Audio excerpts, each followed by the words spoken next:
ನಮಸ್ಕಾರ ವೀಕ್ಷಕರೇ, ಅನ್ನದಾತ ಕಾರ್ಯಕ್ರಮಕ್ಕೆ ಸ್ವಾಗತ. ನಾನ್ ಶರ್ಮಿತಾ ಶೆಟ್ಟಿ. ಸ್ವಂತ ಕಂಪನಿಯನ್ನ ಹೊಂದಿದ್ದ ಶಶಿಧರ್ ಮನಸ್ಸು ಮಾಡಿದ್ರೆ ಮುಂಬೈನಲ್ಲಿ ಬಿಂದಾಸ್ ಆಗಿ ಇರಬಹುದಾಗಿತ್ತು. ಆದ್ರೆ ಕೃಷಿಯಲ್ಲಿನ ಒಲವಿನಿಂದಾಗಿ ಅದರಲ್ಲೂ ಬಹಳ ಅಪರೂಪವಾಗಿರೋ ಸ್ಟ್ರಾಬೆರಿ ಹಣ್ಣಿನ ಕೃಷಿ ಮಾಡೋಕೆ ಮುಂದಾಗಿ ಇಂದು ಯಶಸ್ವಿಯಾಗಿದ್ದಾರೆ. ಅಲ್ಲದೆ ಕಡಿಮೆ ದುಡ್ಡಿನಲ್ಲಿ ಸ್ಟ್ರಾಬೆರಿ ಹೆಚ್ಚಿನ ಇಳುವರಿಯನ್ನ ಪಡಿತಾ ಇರೋ ಇವರು 1 ಎಕರೆಯಲ್ಲಿ ಬರೋಬ್ಬರಿ 10 ಲಕ್ಷ ಆದಾಯವನ್ನ ಪಡಿತಾ ನೆಮ್ಮದಿಯ ಜೀವನವನ್ನ ನಡೆಸ್ತಾ ಇದ್ದಾರೆ. ಬಂಜರು ಭೂಮಿಯಲ್ಲಿ ಬೆಳೆದು ನಿಂತಿರುವ ಬಂಗಾರದಂತಹ ಹಣ್ಣು, ಗುಡ್ಡದ ಪ್ರದೇಶದಲ್ಲಿ ಕಂಗೊಳಿಸುತ್ತಿರುವ ಸ್ಟ್ರಾಬೆರಿ, ಜನರು ನೋಡಿ ಬೆರಗಾಗುವಂತೆ ಇರುವ ತೋಟದ ಹಣ್ಣುಗಳು. ಅರೆ ಇದೇನಪ್ಪ, ಇದ್ಯಾವುದೋ ಫಾರಿನ್ ನಲ್ಲಿರೋ ಹಣ್ಣಿನ ತೋಟ ಅಂತ ಕನ್ಫ್ಯೂಸ್ ಆಗ್ಬೇಡಿ. ಯಾಕಂದ್ರೆ ಬಹಳ ಅಪರೂಪವಾಗಿರೋ ಈ ಸ್ಟ್ರಾಬೆರಿ ಹಣ್ಣಿನ ತೋಟ ಇರೋದು ಬೇರೆಲ್ಲೂ ಅಲ್ಲ, ಪೇಡಾನಗರಿ ಧಾರವಾಡದಲ್ಲಿ. ಹೇಗೆ ಹಣ್ಣಿನ ತೋಟದಲ್ಲಿ ಕೆಲಸ ಮಾಡ್ತಾ ಇರೋ ವ್ಯಕ್ತಿಯ ಹೆಸರು ಶಶಿಧರ್ ಗೊರವೆರ್ ಅಂತ. ಶಶಿಧರ್ ಮೂಲತಃ ಹಾವೇರಿ ಜಿಲ್ಲೆಯ ಬ್ಯಾಡಗಿ ತಾಲೂಕಿನ ಮೋಟೆಬೆನ್ನೂರು ಗ್ರಾಮದ. ಶಶಿಧರ್ ಈ ಸ್ಟ್ರಾಬೆರಿ ಹಣ್ಣಿನ ಕೃಷಿ ಮಾಡೋದಕ್ಕೂ ಮುಂಚೆ ಮುಂಬೈಯಲ್ಲಿ ಗುತ್ತಿಗೆದಾರರಾಗಿ ಕೆಲಸ ಮಾಡ್ತಿದ್ರು. ಮಹಾರಾಷ್ಟ್ರದ ಮಹಾಬಲೇಶ್ವರದಲ್ಲಿ ಹೆಚ್ಚಿನ ರೈತರು ಈ ಸ್ಟ್ರಾಬೆರಿ ಹಣ್ಣಿನ ಕೃಷಿ ಮಾಡ್ತಾ ಇರೋದನ್ನ ಗಮನಿಸಿದ ಇವರು ಅಲ್ಲಿನ ರೈತರಿಂದ ಮಾಹಿತಿ ಪಡೆದುಕೊಂಡು 1 ಎಕರೆ ಭೂಮಿಯನ್ನ ಬಾಡಿಗೆಗೆ ಪಡೆದು ಸ್ಟ್ರಾಬೆರಿ ಕೃಷಿ ಮಾಡಿ ಯಶಸ್ವಿಯಾಗಿದೆ. ಉತ್ತರ ಭಾರತದಲ್ಲಿ ಹೆಚ್ಚು ಪ್ರಸಿದ್ಧಿಯಾಗಿರುವ ಈ ಸ್ಟ್ರಾಬೆರಿ ಹಣ್ಣನ್ನ ಕರ್ನಾಟಕದಲ್ಲಿ ಬೆಳೆಯಬೇಕು ಅಂತ ನಿರ್ಧಾರ ಮಾಡಿದ ಇವರು ತಮ್ಮ ಕೆಲಸಕ್ಕೆ ಗುಡ್ ಬೈ ಹೇಳಿ ಧಾರವಾಡ ಜಿಲ್ಲೆಯ ಕಲಘಟಗಿ ತಾಲೂಕಿನ ಹುಲ್ಲಂಬಿಯಲ್ಲಿ ಸ್ಟ್ರಾಬೆರಿ ಹಣ್ಣಿನ ಕೃಷಿಯಲ್ಲಿ ಯಶಸ್ವಿಯಾಗಿದೆ. ನಾವು ಇದನ್ನ ಎಷ್ಟು ಎಕರೆ ಅನ್ನೋಕ್ಕಿಂತ ನಾವು ಒಂದು 250 ಮೊದಲಿಗೆ ನಾವು ಮದರ್ಸ್ ತರಿಸಿದ್ವಿ ಸರ್. ಇದನ್ನ ಮದರ್ಸ್ ಗಿಡಗಳನ್ನು ತರಿಸಿ ಇದನ್ನ ನಾವು ಕ್ಯಾಲಿಫೋರ್ನಿಯಾದಿಂದ ನಾವು ಇಂಪೋರ್ಟ್ ಮಾಡಿದ್ವಿ ಸರ್, ಒಬ್ಬ ಏಜೆಂಟ್ರ ಮೂಲಕ ಮಹಾಬಲೇಶ್ವರದಿಂದ. ಅದನ್ನು ನಾವು ತರಿಸಿ ಇಲ್ಲಿ ನಾವು ಡಾಟರ್ಸ್ ಕ್ರಿಯೇಟ್ ಮಾಡಿ ನಾವು ತಯಾರು ಮಾಡಿ ನಾವಿಲ್ಲಿ 1 ಎಕರೆಗೆ ನಾವು 24 ಸಾವಿರ ಗಿಡಗಳನ್ನು ನಾವು ಪ್ಲಾಂಟ್ ಮಾಡಿದ್ವಿ ಸರ್. ಈಗ ಸರ್ ಇದನ್ನ ಟೋಟಲ್ ಇಲ್ಲಿ ಬಂದದ್ದು 10 ತಿಂಗಳಾಯ್ತು ಸರ್. ಈಗ ಇದು ಪ್ಲಾಂಟ್ ಆಗಸ್ಟ್ 15ರಿಂದ ನಾವು ಇದನ್ನು ಪ್ಲಾಂಟ್ ಮಾಡಿದ್ವಿ ಸರ್. ಆಗಸ್ಟ್ 15ಕ್ಕೆ ನಾವು ಪ್ಲಾಂಟ್ ಮಾಡಿದ್ವಿ. ಆಗಸ್ಟ್ 15, ಆಗಸ್ಟ್ 25, ಸೆಪ್ಟೆಂಬರ್, ಹೀಗೆ 3 ಸ್ಟೆಪ್ನಲ್ಲಿ ನಾವು ಇದನ್ನು ಪ್ಲಾಂಟ್ ಮಾಡಿದ್ವಿ. ಇದೇ ಮೊದಲ ಬಾರಿಗೆ 1 ಎಕರೆಯಲ್ಲಿ ಸ್ಟ್ರಾಬೆರಿ ಕೃಷಿ ಮಾಡ್ತಾ ಇರೋ ಶಶಿಧರ್ ಕ್ಯಾಲಿಫೋರ್ನಿಯಾದಿಂದ 1 ಸಸಿಗೆ 45 ರೂಪಾಯಿನಂತೆ 700 ಸಸಿಗಳನ್ನ ತಂದು ನಾಟಿ ಮಾಡಿದ್ರು. ಇದೇ 700 ಸಸಿಗಳನ್ನ ಸರ್ಜರಿ ಮಾಡಿರೋದ್ರಿಂದ ಇಂದು ಇವರ ತೋಟದಲ್ಲಿ 35,000 ಸ್ಟ್ರಾಬೆರಿ ಗಿಡಗಳಿವೆ. ಈ ಸ್ಟ್ರಾಬೆರಿ ಬೆಳೆಗೆ ಅತಿ ಕಡಿಮೆ ತೇವಾಂಶ ಬೇಕಾಗಿದ್ದು ಈ ಹಣ್ಣನ್ನ ಜಾಸ್ತಿ ಗುಡ್ಡಗಾಡಿನ ಪ್ರದೇಶದಲ್ಲಿ ಬೆಳೆಯೋದು ಸೂಕ್ತ. ಅದಕ್ಕಾಗಿ ಇವರು 3 ವರ್ಷಗಳು ಸತತ ಪ್ರಯತ್ನ ಮಾಡಿದ್ರು. ಈ ಪ್ರಯತ್ನದಿಂದಾಗಿ ಈ ಭೂಮಿಯನ್ನ ಆಯ್ಕೆ ಮಾಡಿಕೊಂಡಿದ್ದು ಸ್ಟ್ರಾಬೆರಿ ಗಿಡಗಳಿಗೆ ಉತ್ತಮವಾಗಿ ಗಾಳಿ, ಬೆಳಕಿನ ಸಂಚಾರವಾಗುವಂತೆ ನೋಡಿ. ಇನ್ನು ಇಸ್ರೇಲ್ ಮಾದರಿಯ ಕೃಷಿ ಪದ್ಧತಿಯನ್ನ ಅಳವಡಿಸಿಕೊಂಡು ಈ ಸ್ಟ್ರಾಬೆರಿ ಹಣ್ಣಿನ ಕೃಷಿ ಮಾಡ್ತಾ ಇವರು ಕಳೆ ಹಾಗೂ ಗಿಡಗಳಿಗೆ ರೋಗ ಬಾರದಂತೆ ತಡೆಗಟ್ಟಲು ಪ್ಲಾಸ್ಟಿಕ್ ಹೊದಿಕೆಯನ್ನ ಅಳವಡಿಸಿ ಗಿಡಗಳನ್ನ ನಾಟಿ ಮಾಡಿದ್ದಾರೆ. ಅಲ್ಲದೆ ಹನಿ ನೀರಾವರಿ ಅಳವಡಿಸಿಕೊಂಡಿರುವ ಇವರು ಹನಿ ನೀರಾವರಿಯ ಮೂಲಕ ಸ್ಟ್ರಾಬೆರಿ ಗಿಡಗಳಿಗೆ ನೀರುಣಿಸುತ್ತಾ ಇದಕ್ಕೆ ಸೆಲೆಕ್ಟ್ ಅಂತಂದ್ರೆ ಇದಕ್ಕೆ ನೀವು ನೀರು ನಿಂದಿರಬಾರ್ದು. ಇದಕ್ಕೆ ನೀರು ಪರ್ಕ್ಯುಲೇಷನ್ ಆಗಿ ಹೋಗ್ತಿರ್ಬೇಕು. ಅದ್ರ ನೀರಿನ ಡ್ರೈನೇಜ್ ಸಿಸ್ಟಮ್ ಚಲೋ ಇರ್ಬೇಕು. ಇದಕ್ಕೆ ನೀರು ನಿಂದಿರಬಾರ್ದು. ಆ ಟೈಪ್ ಏರಾನ ಹುಡುಕ್ಲಿಕ್ಕೆ ಅಂತ ಒಂದು 3 ವರ್ಷದಿಂದ ಹುಡುಕಿ ಇದನ್ನ ಸೆಲೆಕ್ಟ್ ಮಾಡಿ ಈಗ ಇಲ್ಲಿ ನಾವು ಮಾಡಿದ್ವಿ ಸರ್. ಸ್ಟ್ರಾಬೆರಿ ಮಾಡಿದ್ವಿ. ಗಾಳಿ 4 ಸೈಡ್ ಇದಕ್ಕೆ ಗಾಳಿ ಸ್ವಲ್ಪ ಬರ್ತಾ ಇರಬೇಕು. ತೆಗ್ಗ ಪ್ರದೇಶ ಒಳಗೆ ಆ ನೀರು ನಿಂದಿರೋ ಪ್ರದೇಶ ಆ ಟೈಪ್ ಪ್ರದೇಶಗಳು ಆಗಬಾರ್ದು. ಇದಕ್ಕೆ ಯಾಕಪ್ಪ ಅಂತಂದ್ರೆ ಇದ್ರದ್ದು ಬೇರುಗಳು ಏನಾದ್ರು ಮೇಲ್ಗಡೆನೇ ಇರ್ತಾರೆ ಸರ್.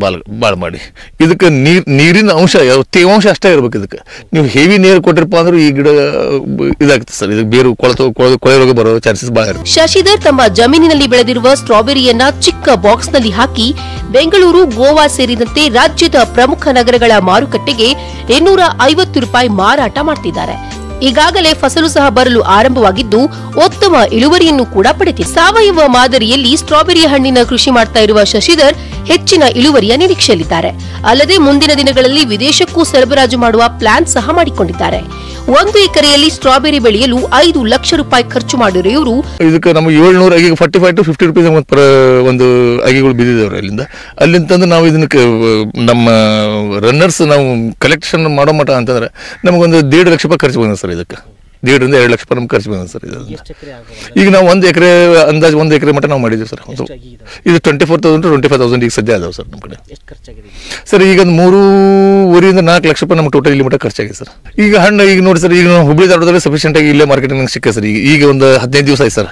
ಹೀಗಾಗಿ ನನಗೆ ಬೇರೆ ಕಡೆ ಅಡ್ಡಾಡೋ ಜರೂರತಿ ಏನು ಬಿದ್ದಿಲ್ಲ. ಈಗ ಸರ್ ಇದನ್ನು ಬಿಟ್ಟರೆ ನಾವು ಬೆಂಗಳೂರು ಕಳಿಸ್ತೀವಿ ಸರ್, ಚೆನ್ನೈ ಕಳಿಸ್ತೀವಿ, ಹೈದರಾಬಾದ್ ಕಳಿಸ್ತೀವಿ ಸರ್, ಗೋವಾ ಹೋಗ್ತದೆ ಸರ್. ಸರ್ ಇದು ಹೆಂಗೆ ಇರ್ತಿದ್ರಪ್ಪ ಅಂತಂದ್ರೆ ಸ್ಟಾರ್ಟಿಂಗ್ ನಿಮ್ಮ ಕಡೆ ಯಾವಾಗ ನಿಮ್ಮ ಕಡೆ ಅವೈಲೇಬಲ್ ಮಾರ್ಕೆಟ್ನಾಗ ಇಲ್ಲಿ ಎಲ್ಲಿ ಇಲ್ದ ಹೊತ್ತು ನಿಮ್ಮ ಕಡೆ ಇದು ಇತ್ತಪ್ಪ ಅಂತಂದ್ರೆ, ನೀವು ಹಣ್ಣು ಇತ್ತಪ್ಪ ಅಂತಂದ್ರೆ ಇದು ನಿಮ್ಗೆ ಒಳ್ಳೆ ವ್ಯಾಲ್ಯೂ ಸಿಗ್ತದೆ. ನಿಮ್ಗೆ 500-600 ರೂಪಾಯಿ ಕೆಜಿನೂ ನೀವು ಮಾರ್ಬೋದು ಇದನ್ನು. ಈಗ ನಮ್ಗೆ ಒಂದು ಎವರೇಜ್ ರೇಟ್ ನಾನು ನಿಮ್ಗೆ ಹೇಳ್ಬೇಕಪ್ಪ, ಒಂದು 150 ರೂಪಾಯಿ ನಮ್ಗೆ ಎವರೇಜ್ ರೇಟ್ ನಮ್ಗೆ ಕೆಜಿ ಪ್ರಮಾಣ ಸಿಕ್ಕದ ಅಂತ. ಶಶಿಧರ್ ಅವರ ಈ ಕೃಷಿ ಕಾಯಕಕ್ಕೆ ಪತ್ನಿ ಜ್ಯೋತಿ ಕೂಡ ಸಾಥ್ ನೀಡುತ್ತಿದ್ದು, ಗಂಡನ ಜೊತೆಗೆ ಜಮೀನಿನಲ್ಲಿ ಸರಿಸಮನಾಗಿ ಕೆಲಸ ಮಾಡ್ತಾ ಗಂಡನಿಗೆ ಬೆನ್ನೆಲುಬಾಗಿ. ಸ್ಟ್ರಾಬೆರಿ ಅಂದ್ರೆ ಭಾಳ ಒಳ್ಳೆ ಕ್ರಾಪ್ ಐತಿ, ಮತ್ತು ಅದ್ರ ಬಗ್ಗೆ ಮಾಡೋದು ಇಂಟ್ರೆಸ್ಟಿಂಗ್ ಕೆಲಸನೂ ಭಾಳ ಒಳ್ಳೇದೈತಿ. ಒನ್ ಟೈಮ್ ಶುರು ಮಾಡಿದ್ರೆ ಸರ್ ನಿಮ್ಗೆ ಇಂಟ್ರೆಸ್ಟ್ ಇದ್ರೊಳಗೆ ಬೆಳ್ಕೊಂತ ಹೋಗ್ತೈತಿ. ಸ್ಟ್ರಾಬೆರಿ ಅಂದ್ರೆ ಬೇಜಾರಾಗೋದಿಲ್ಲ ಇದು ಒಟ್ಟು. ಹಂಗಾಗಿ ಇದ್ರ ಹೊಸ ಕ್ರಾಪ್ ಇದ್ದಿದ್ದಕ್ಕೆ ಸರ್ ಇಲ್ಲಿ ತಂದು ಮಾಡಿ ತೋರಿಸ್ಬೇಕನ್ನೋದು ನಮ್ದ್ರಾಗ ಒಂದು ಅಲ್ಲಿ ಪಂಚಗಣಿ ಮಹಾಬಳೇಶ್ವರದಾಗ ಬರ್ತೈತಿ, ಇಲ್ಲಿ ಮಾಡ್ಬೇಕಂತಂದ್ರೆ ತಂದು ಸ್ಟಾರ್ಟ್ ಮಾಡಿದ್ದು. ನಮ್ಮ ಮನೆಯವ್ರಿಗೆ ಇಂಟ್ರೆಸ್ಟ್ ಇತ್ತು ಸ್ಟ್ರಾಬೆರಿ ಮಾಡೋದ್ರಿ ಇಲ್ಲಿ. ಅದಕ್ಕೆ ಹಂಗಾಗಿ ನಾನು ಅವ್ರಿಗೆ ಸಪೋರ್ಟ್ ಮಾಡಿ ತಂದು, ಅಂದರೆ ನಾವು ಅವ್ರಿಗೆ ಹೆಲ್ಪ್ ಮಾಡಿ ತುಂಬುದು, ಪ್ಯಾಕಿಂಗ್ ರೀ, ಮತ್ತೆಲ್ಲ ಕಸ ಸ್ವಚ್ಛ ಮಾಡೋದು ಎಲ್ಲ ಮಾಡಿ ನನಗೂ ನಮ್ಮ 2 ಮಕ್ಕಳಿಗೆ ಆತ ನನಗಾತ ಇಂಟ್ರೆಸ್ಟ್ ಐತಿ ಸರ್ ಸ್ಟ್ರಾಬೆರಿ ಮಾಡೋ ಸಂಬಂಧ. ಹಾಗಾಗಿ ಅದು ಮತ್ತು ಈಲ್ಡು ಚಲೋ ಐತಿ, ಮತ್ತು ಅದು ಮಾಡ್ಕೊಂತ ಹೋದಾಗ ಬೇಜಾರ ಇಲ್ರಿ, ಅದು ಮಾಡಾಗ ಇಂಟ್ರೆಸ್ಟ್ ಹೆಚ್ಚಿಗೆ ಆಕೈತಿ ನಿಮ್ದು ಡೈಲಿ. ಇದು ಅಂದ್ರೆ ಸರ್ ಇದು ಎಕ್ದಮ್ ಎಲ್ಲರೂ ಇವತ್ತು ಮಾಡ್ಬೋದು. ಬೇರೆ ಕ್ರಾಪ್ ಅಂದ್ರೆ ಈಗ ಗೊಂಜಾಳ ತೀದಾತ ಅಷ್ಟು ಇಂಟ್ರೆಸ್ಟ್ ತೊಗೊಂಡು ನಮಗೆ ಮಾಡೋಕ್ಕಾಗೋದಿಲ್ಲ. ಇದ್ರೊಳಗೆ ದಿನ ಒಂದೊಂದು ಹೊಸ ಥರದ ಪಾಠನ ಐತ್ರಿ ಇದ್ರೊಳಗೆ ನಾವು ಮಾಡ್ಕೊಂತ ಹೋದಂಗೆ. ಹಾಗಾಗಿ ಇದಕ್ಕೆ ನಮಗೆ ಇಂಟ್ರೆಸ್ಟ್ ಇದ್ದಲ್ಲೇ ನಾವು ಇದು ಮಾಡಿದ್ದು. ಪಕ್ಕದ ರೈತರು ಮೂದಲಿಸಿದ್ರಂತೆ.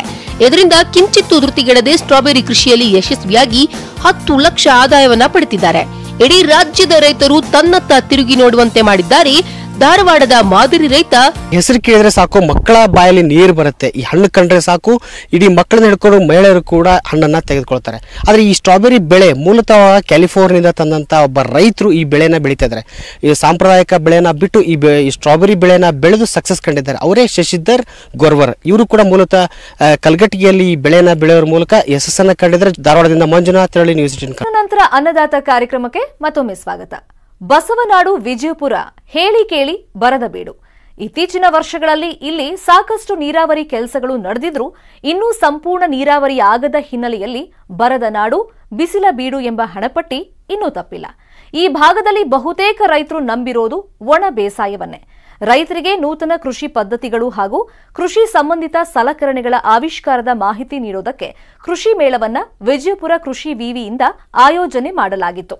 ಹಾಗಾದ್ರೆ ಈ ಬಾರಿಯ ಕೃಷಿ ಮೇಳದಲ್ಲಿ ಏನೆಲ್ಲ ಸ್ಪೆಷಾಲಿಟಿಗಳಿದ್ವು ಅನ್ನೋ ಕಂಪ್ಲೀಟ್ ಡೀಟೇಲ್ಸ್ ಇಲ್ಲಿದೆ ನೋಡಿ. ವಿಜಯಪುರ ಜಿಲ್ಲೆ ಹೇಳಿ ಕೇಳಿ ಬಿಸಿಲ ನಾಡು. ಇಲ್ಲಿನ ರೈತರು ಒಣ ಬೇಸಾಯದ ಕೃಷಿಯ ಕಡೆ ಹೆಚ್ಚಿನ ಒತ್ತು ಕೊಡ್ತಾರೆ. ರೈತರಿಗೆ ಒಣ ಬೇಸಾಯದ ಹೊಸ ಆವಿಷ್ಕಾರಗಳು, ನೂತನ ಕೃಷಿ ಪದ್ಧತಿಗಳನ್ನ ಪರಿಚಯಿಸುವ ದಿಸೆಯಿಂದ ವಿಜಯಪುರ ಜಿಲ್ಲೆಯ ಹಿಟ್ಟಿನಹಳ್ಳಿ ಪ್ರಾದೇಶಿಕ ಕೃಷಿ ಸಂಶೋಧನಾ ಕೇಂದ್ರದಲ್ಲಿ ಇತ್ತೀಚೆಗೆ ಕೃಷಿ ಮೇಳ ಕಾರ್ಯಕ್ರಮವನ್ನು ರೈತರಿಗಾಗಿ ಆಯೋಜಿಸಿದ್ದ ಈ ಕೃಷಿ ಮೇಳವನ್ನ ಕರ್ನಾಟಕ ಸರ್ಕಾರದ ಉಪಮುಖ್ಯಮಂತ್ರಿ ಹಾಗೂ ಕೃಷಿ ಸಚಿವ ಲಕ್ಷ್ಮಣ ಸವದಿ ಉದ್ಘಾಟನೆ ಮಾಡಿದರು. ಅಲ್ಲದೆ ಈ ಭಾಗದ ಹಲವಾರು ರಾಜಕೀಯ ನಾಯಕರು ಕೃಷಿ ಮೇಳದಲ್ಲಿ ಪಾಲ್ಗೊಂಡು ರೈತರಿಗೆ ಹೊಸ ಆವಿಷ್ಕಾರಗಳನ್ನ ಅಳವಡಿಸಿಕೊಂಡು ಕೃಷಿ ಕಾಯಕ ಮಾಡುವಂತೆ ಪ್ರೇರೇಪಣೆ ನೀಡಿ ಕೃಷಿ ವಿವಿಯಲ್ಲಿ ವಿಜ್ಞಾನಿಗಳು ಅಭಿವೃದ್ಧಿಪಡಿಸಿದ ನಾನಾ ಬೆಳೆಗಳ ತಳಿಗಳು, ಹೊಸ ಸಲಕರಣೆಗಳನ್ನ ರೈತರಿಗೆ ಪರಿಚಯಿಸಲಾಯಿತು. ಅಲ್ಲದೆ ಈ ಭಾಗದಲ್ಲಿ ಹೆಚ್ಚಾಗಿ ಬೆಳೆಯುವ ಜೋಳ, ಮೆಕ್ಕೆಜೋಳ, ತೊಗರಿಯ ಸುಧಾರಿತ ತಳಿಗಳ ಉತ್ಪನ್ನಗಳ ಪ್ರದರ್ಶನವನ್ನು ಕೂಡ ಇಡಲಾಗಿತ್ತು. ಕೃಷಿ ಕಾರ್ಮಿಕರ ಕೊರತೆ ನೀಗಿಸಲು ಪರ್ಯಾಯವಾಗಿರುವ ಕೃಷಿ ಸಲಕರಣೆಗಳ ಬಗ್ಗೆ ಮಣ್ಣಿನ ಮಕ್ಕಳಲ್ಲಿ ಅರಿವು ಮೂಡಿಸಲು ಸಾವಯವ ಕೃಷಿ, ನೈಸರ್ಗಿಕ ಮತ್ತು ಸಮಗ್ರ ಕೃಷಿಯ ಬಗ್ಗೆ ಹೆಚ್ಚಿನ ಆದ್ಯತೆಯನ್ನ ಈ ಕೃಷಿ ಮೇಳದಲ್ಲಿ ನೀಡಿದ್ದು ವಿಶೇಷವಾಗಿತ್ತು. ಇದು ಆಚರಣೆ ಮಾಡೋ ಕೃಷಿ ಮೇಳ 3 ದಿವಸ ಅಥವಾ 4 ದಿವಸ ಮಾಡೋ ಒಂದು ಉದ್ದೇಶ ಅಂದರೆ ವಿಶ್ವವಿದ್ಯಾಲಯದಲ್ಲಿ ಸಾಕಷ್ಟು ತಾಂತ್ರಿಕತೆಗಳು, ಸಾಕಷ್ಟು ಏನು ತಳಿಗಳನ್ನು ನಮ್ಮ ವಿಜ್ಞಾನಿಗಳು ಅಭಿವೃದ್ಧಿಪಡಿಸಿರ್ತಾರೆ. ಈ ಒಂದು ತಳಿಗಳ ಅಭಿವೃದ್ಧಿಪಡಿಸಿದ ತಳಿಗಳು ಮತ್ತು ಹೊಸ ತಾಂತ್ರಿಕತೆಗಳು ರೈತ ಸಮುದಾಯಕ್ಕೆ ಮುಟ್ಲಿ, ಎಲ್ಲ ರೈತರಿಗೆ ಅದರಿಂದ ಅನುಕೂಲ ಆಗಲಿ, ಇದರಿಂದ ರೈತರ ಒಂದು ಎಕನಾಮಿಕ್ ಸ್ಟೇಟಸ್, ಅವರ ಉತ್ಪನ್ನನೂ ಜಾಸ್ತಿ ಆಗಲಿ, ಒಳ್ಳೆಯ ಒಂದು ಏನು ರಾಜ್ಯದ ಮತ್ತು ದೇಶದ ಉತ್ಪನ್ನ ಕೂಡ ಜಾಸ್ತಿ ಆಗಲಿ ಎಂಬ ಉದ್ದೇಶದಿಂದ ನಾವು ಕೃಷಿ ಮೇಳವನ್ನು ಪ್ರತಿ ವರ್ಷ ಆಚರಣೆ ಮಾಡ್ತೀವಿ. ರೈತರಿಗೆ ಭೂಮಿ ಹದ ಮಾಡೋದ್ರಿಂದ ಹಿಡಿದು ಬೀಜ ಬಿತ್ತನೆ, ಕಳೆ ನಿವಾರಣೆ, ಮಾರಾಟ ಹಾಗೂ ನಿರ್ವಹಣೆ ಬಗ್ಗೆ ಭರಪೂರ ಮಾಹಿತಿಯನ್ನ ಈ ಕೃಷಿ ಮೇಳದಲ್ಲಿ ನೀಡಲಾಯಿತು. ಕೆಲವು ರೈತರು ಮಳಿಗೆಗಳಿಂದ ಮಾಹಿತಿ ಪಡೆದರೆ, ಇನ್ನೂ ಕೆಲವು ರೈತರು ವಿಜ್ಞಾನಿಗಳ ವಿಚಾರಗೋಷ್ಠಿಯಲ್ಲಿ ಪಾಲ್ಗೊಂಡು ತಮಗೆ ಬೇಕಾದ ಮಾಹಿತಿಯನ್ನ ಪಡೆದುಕೊಂಡರು. ನಾವು ಇಲ್ಲಿ ವಿಜಯಪುರದ ಯೂನಿವರ್ಸಿಟಿ ಹಿಟ್ನಾಳಿ ಫಾರ್ಮ್ನೊಳಗೆ ಕೃಷಿ ಮೇಳವನ್ನು ನೋಡ್ಲಿಕ್ಕೆ ಬಂದಿದ್ದೆವು. ಮೊದಲಿನದಾದರೂ ಬರ್ತಿದ್ದೆವು, ಆದರೂ ಈ ಸಲ ನಮಗೆ ವಿಶೇಷ ಅನಿಸಿದೆ. ಯಾಕಪ್ಪ ಅಂತಂದ್ರೆ ಒಳ್ಳೆಯ ರೈತರು, ಸಾಧನೆಗೈದ ರೈತರು ಒಳ್ಳೆಯ ಸಾಧನೆಯನ್ನು ಮಾಡಿ ಬೆಳೆದದನ್ನು ನಾವು ನೋಡಿ ನಾವು ಕಲ್ಕೊಳ್ಳೋಕೆ ಮತ್ತು ಯಂತ್ರೋಪಕರಣಗಳನ್ನು ನೋಡಿ ನಮ್ಗೆ ಏನಾರೇ ಕೆಲಸದೊಳಗೆ ಯಂತ್ರೋಪಕರಣಗಳನ್ನು ಬಳಸಿ ಕೆಲಸ ಹಗರು ಮಾಡ್ಕೊಳ್ಳೋಕೆ ಆಮೇಲೆ ಯಾರ್ಯಾರು ಏನೇನೋ ಬೀಜಗಳು ತಂದಿರ್ತಾರೆ, ನಮಗೆ ಸಿಗಲಾರದ ಬೀಜ ಖರೀದಿ ಮಾಡ್ಲಿಕ್ಕೆ ಬರ್ತಾವ. ಆಮೇಲೆ ಉಪಕರಣಗಳಂತರದು ಸಣ್ಣ ಸಣ್ಣ ಉಪಕರಣಗಳು, ಕೈ ಚಾಲಿತ ಉಪಕರಣಗಳು ಬೇಕಾಗ್ತಾವ. ಆಮೇಲೆ ಮಾಧ್ಯಮದವರು ಭಾಳಷ್ಟು ಮಂದಿ ಭೇಟಿಯಾಗೋದ್ರಿಂದ, ಭಾಳಷ್ಟು ಜನ ಭೇಟಿಯಾಗೋದ್ರಿಂದ, ಆಮೇಲೆ ವಿಜ್ಞಾನಿಗಳು ಕಾರ್ಯಕ್ರಮ ನಡೆಸಿಕೊಡೋದ್ರಿಂದ, ಅಲ್ಲಿ ಸಾಧನೆಗೈದ ರೈತರಿಂದ ನಮ್ಗೆ ಸಂದರ್ಶನ ಮಾಡೋದ್ರಿಂದ ಇದು ಭಾಳ ನಮ್ಗೆ ಎಲ್ಲ ರೈತರಿಗೆ ಉಪಯುಕ್ತದ. ಮತ್ತು ಇಂಥವು ಮೇಲಿನ ಮೇಲೆ ಆಗೋದ್ರಿಂದ ಮತ್ತು ತಾಲೂಕಿಗೆ ಒಂದು ಆದ್ರೂ ಸಹಿತ ನಮ್ಗೆ ಭಾಳ ಒಳ್ಳೆಯ ಫಲಿತಾಂಶ ಕೊಡ್ತದ ಅಂತ ನಾನು ಹೇಳಕ್ಕೆ ಇಚ್ಛಪಡ್ತೀನಿ.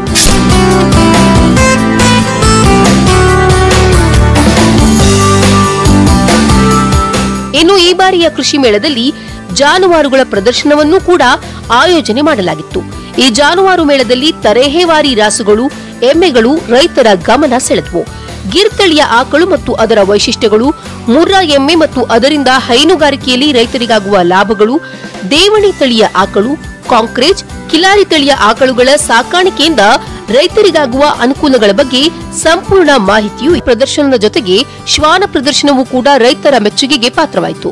ಕೇವಲ ಒಂದೆರಡು ತಳಿಯ ನಾಯಿಗಳನ್ನ ನೋಡಿದ್ದ ರೈತರು ಪಗ್, ಬ್ರೀನ್, Mudhol, greyhounds, pitbull, Pomeranian breeds, Labrador, golden retriever, Rottweiler, Doberman ಸೇರಿದಂತೆ ಸುಮಾರು 100 ನಾನಾ ಜಾತಿಯ ನಾಯಿಗಳನ್ನ ಕಣ್ತುಂಬಿಕೊಂಡ್ರು. ಅಲ್ಲದೆ ಈ ಶ್ವಾನಗಳ ಸಾಕಾಣಿಕೆ ವಿಧಾನಗಳೇನು, ಶ್ವಾನ ಸಾಕಾಣಿಕೆಯಿಂದ ಲಾಭ ಗಳಿಸೋದು ಹೇಗೆ ಅನ್ನುವ ಮಾಹಿತಿಯನ್ನ ರೈತರಿಗೆ ನೀಡಲಾಯಿತು. ಡಾಗ್ ಶೋ ಅಂತಂದ್ರೆ ನಾವು ಶ್ವಾನಗಳ ಪ್ರದರ್ಶನವನ್ನು ಆಯೋಜಿಸಿದ್ದೀವಿ. ಇದರಲ್ಲಿ ಇವತ್ತು ನೀವು ನೋಡ್ಬೋದು, ಬೇರೆ ಬೇರೆ ತಳಿಯ ನಾಯಿಗಳನ್ನು ನಾವು ನೋಡ್ಬೋದು. ಅದರಲ್ಲಿ ಪ್ರಮುಖವಾಗಿ ನಾವು ಈ ಮುದೋಳ್ ಹಾಂಡ್, ಆಮೇಲೆ ಡಾಬರ್ ಮ್ಯಾನು, ಲ್ಯಾಬ್ರಡಾರು, ಸೇಂಟ್ ಬರ್ನಾರ್ಡ್, ಈ ರೀತಿ ಬೇರೆ ಬೇರೆ ತಳಿಗಳು ಬಂದಿರೋದ್ರಿಂದ ನಮ್ಮ ನಗರವಾಸಿಗಳಿಗೂ ಒಂದೊಂದು ಅಟ್ರಾಕ್ಷನ್ ಅಂತ ಏನಂತಾರೆ ಆಕರ್ಷಣೆ ಒಂದು ಇದು ಆಗಿದೆ. ಇವತ್ತು ಬೇರೆ ಬೇರೆ ತಳಿಗಳ ಬಗ್ಗೆ ನಾವು ಇಲ್ಲಿ ಮಾಹಿತಿ ನೀಡ್ತಾ ಇದ್ದೀವಿ. ಇಲ್ಲಿ ಅದರಲ್ಲಿ ಈಗ ನಾವು ಯಾವ ರೀತಿ ಸಾಕಾಣಿಕೆ ಮಾಡಬಹುದು, ಮತ್ತು ಈಗ ನಾವು ಇತ್ತೀಚಿನ ದಿನದಲ್ಲಿ ನೋಡಬೇಕಾದ್ರೆ ನೀವು ಪೆಟ್ ಅನಿಮಲ್ಸ್ ಏನು ಹೇಳ್ತೀವಿ, ಈಗ ನಾವು ಅದ್ರದ್ದು ಒಂದು ಇದು ಜಾಸ್ತಿ ಆಗಿದೆ ಸರ್. ಈಗ ನಾವು ಈಗ ಒಬ್ಬಂಟಿಗಾಗಿರೋದ್ರಲ್ಲಿ ನಮಗೊಂಥರ ಒಂದು ಏನಂತಂದರೆ ಒಂದು ಜೊತೆ ಅಂತ ಅಂದ್ಕೊಂಡ್ಬಿಟ್ಟು ನಾವು ಪೆಟ್ ಅನಿಮಲ್ಸನ್ನು ಸಾಕಾಣಿಕೆ ಮಾಡ್ತಾ ಇದ್ದೀವಿ. ಸೊ ಅದಕ್ಕೆ ಯಾವುದು ಸೂಕ್ತವಾದ ತಳಿಗಳು ನಾವು ಸಾಕಾಣಿಕೆ ಮಾಡಬಹುದು, ಯಾವ ರೀತಿ ಮಾಡಬಹುದು, ಅದರದ್ದು ಆರೋಗ್ಯದ ರಕ್ಷಣೆಯನ್ನು ಯಾವ ರೀತಿ ಮಾಡಬಹುದು, ಅದರ ಬಗ್ಗೆ ನಾವು ಮಾಹಿತಿ ಕೂಡ ಕೊಡ್ತಾ ಇದ್ದೀವಿ. ವಿಜಯಪುರದಲ್ಲಿ ನಡೆದ ಕೃಷಿ ಮೇಳದಲ್ಲಿ ಕೇವಲ ಒಣ ಬೇಸಾಯ, ನೀರಾವರಿ ಪದ್ಧತಿಯ ಕೃಷಿ ವಿಧಾನ ಅಲ್ಲದೆ ತೋಟಗಾರಿಕೆಯ ಬೆಳೆಗಳ ಕುರಿತು ಮಾಹಿತಿ ಒದಗಿಸಲಾಯಿತು. 450ಕ್ಕೂ ಹೆಚ್ಚಿನ ಹೂ ಹಾಗೂ ಹಣ್ಣಿನ ತಳಿಗಳನ್ನು ಈ ಬಾರಿಯ ಕೃಷಿ ಮೇಳದಲ್ಲಿ ಪ್ರದರ್ಶನಕ್ಕೆ ಇಡಲಾಗಿತ್ತು. ಅಲ್ಲದೆ ಒಣ ಬೇಸಾಯದ ಜೊತೆಗೆ ಈ ತೋಟಗಾರಿಕೆ ಬೆಳೆಗಳಿಂದ ಹೇಗೆ ಆದಾಯವನ್ನ ಪಡಿಬಹುದು ಅನ್ನೋದರ ಕುರಿತು ರೈತರಿಗೆ ಮಾಹಿತಿಯನ್ನ ವಿಜ್ಞಾನಿಗಳು ನೀಡಿದರು. ಹೂ ವಿಭಾಗದಲ್ಲಿ ಬಂದಾಗ ಹೆಚ್ಚು ಹೆಲಿಕೋನಿಯಾ, ಆರ್ಕಿಡ್, ಜರ್ಬೇರಾ, ಎಂತೂರಿಯಮ್ ಇಂಥ ವಾಣಿಜ್ಯ ಹೂವಿನ ಬೆಳೆಗಳನ್ನು ಬೆಳಿಬೇಕಂತ ಹೇಳಿ ನಾವು ರೈತರಲ್ಲಿ ಪ್ರದರ್ಶಿಸಲಾಗುತ್ತದೆ. ರೈತರ ಚೆನ್ನಾಗಿ ರೆಸ್ಪಾನ್ಸ್ ಇದೆ ಸರ್. ಅಲ್ಲದೆ ಇತ್ತೀಚಿನ ದಿನಗಳಲ್ಲಿ ವಿಜಯಪುರ ಜಿಲ್ಲೆಯಲ್ಲಿ ಹೆಚ್ಚಿನ ರೈತರು ಕೃಷಿ ಹೊಂಡದ ಮೂಲಕ ಮೀನು ಸಾಕಾಣಿಕೆಗೆ ಮುಂದಾಗಿರೋದ್ರಿಂದ ಕಡಿಮೆ ಅವಧಿಯಲ್ಲಿ ಹೆಚ್ಚಿನ ಇಳುವರಿ ಬರುವ ಮೀನಿನ ತಳಿಗಳನ್ನು ಕೂಡ ಪರಿಚಯ ಮಾಡಿಕೊಡಲಾಗಿದೆ. ವಿಜಯಪುರ ಅಂದರೆ ಬರೀ ಬರದ ನಾಡು ಅಂತ ಇತ್ತು, ಆದರೆ ಈಗ ಕೆರೆ ತುಂಬುವ ಯೋಜನೆಗಳಿಂದ ಮತ್ತು ಇನ್ನು ಹಲವಾರು ಜಲಸಂಪನ್ಮೂಲಗಳಿಂದ ಕೂಡಿರುವುದರಿಂದ ಮೀನುಗಾರಿಕೆಗೆ ಅತಿ ಹೆಚ್ಚು ವಿಪುಲ ಅವಕಾಶಗಳಿರುವುದರಿಂದ ರೈತರು ಹೆಚ್ಚಿನ ಸಂಖ್ಯೆಯಲ್ಲಿ ಮೀನುಗಾರಿಕೆಯನ್ನು ಮಾಡ್ತಾ ಇದ್ದಾರೆ. 1 ಎಕರೆ ಮೀನುಗಾರಿಕೆಯನ್ನು ಮಾಡಬೇಕಾದ್ರೆ, 1 ಎಕರೆಯಲ್ಲಿ ಮೀನುಗಾರಿಕೆ ಮಾಡಬೇಕು ಅಂದರೆ ಅವರಿಗೆ ಲಾಭಾಂಶವು 6 ರಿಂದ 7 ಲಕ್ಷ ರೂಪಾಯಿಗಳು ಬರ್ತಾ ಇದೆ. ಸೊ ಅವ್ರಿಗೆ ಖರ್ಚೆಲ್ಲವನ್ನು ಕಳೆದು ಅವ್ರಿಗೆ 6 ರಿಂದ 5 ಬರುತ್ತೆ. ಆ ಖರ್ಚು 1 ರಿಂದ 1.5 ಲಕ್ಷ ಬರುತ್ತೆ.